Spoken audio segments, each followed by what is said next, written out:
निवास विधानसभा क्षेत्र क्रमांक 106 के प्रत्याशी भाई चैन सिंह वरकड़े के चुनाव चिन्ह पंजा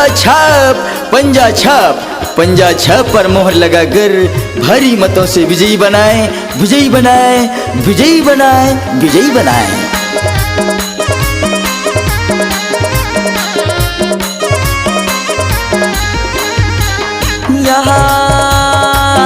दीदी विजय बनी है यार, दीदी विजय बनी है यार।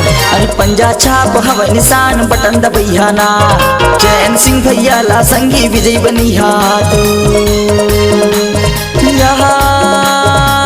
ओ दीदी विजय बनी है यार, दीदी विजय बनी है यार। अरे पंजा छाप हवा निशान बटन दबैया ना, चैन सिंह भैया ला संगी विजय बनी है। सुनो दाई दादा, काका यौ काकी, मामा यौ मामी, बहनी बाबू और समस्त मतदातागण पंजा छाप पर बटन दबाना है और चैन सिंह वरकड़े भैया ला जिताना है, चैन सिंह भैया ला जिताना है, चैन सिंह वरकड़े भैया ला जिताना है।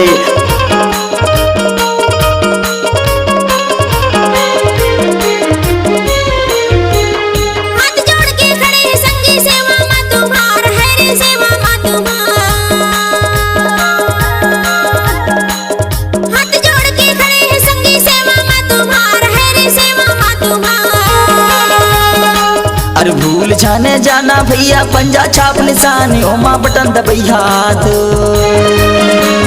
पंजा छाप हवा निशानी बटन दबैया दोस्त। अरे चैन सिंह भैया ला संगी विजय बनैया दो।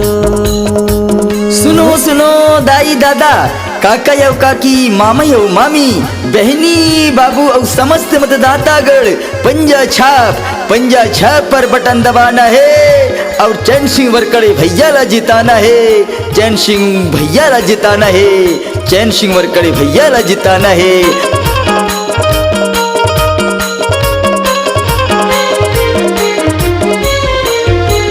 जन जन की है दुख सुनैया, सबकी है हितकारी ग भैया, सबकी है हितकारी। जन जन की है दुख सुनैया, सबकी ही हितकारी ग बहनी, सबकी है हितकारी। सेवा माँ खड़े हैं भैया, सबकी यज्ञकारी ओला विजय बनैया दो।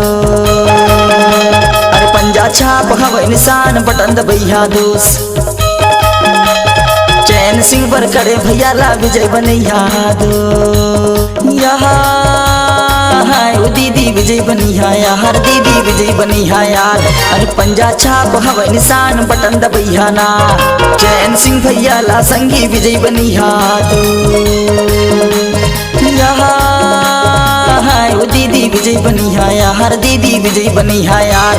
अरे पंजा छाप हवा निशान बटन दबैया ना, चैन सिंह भैया ला संगी विजय बनी है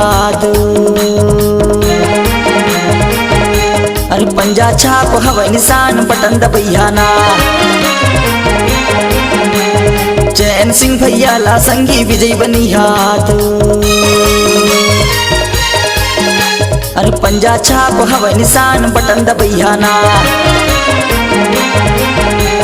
चैन सिंह भैया ला संगी विजय बनी है।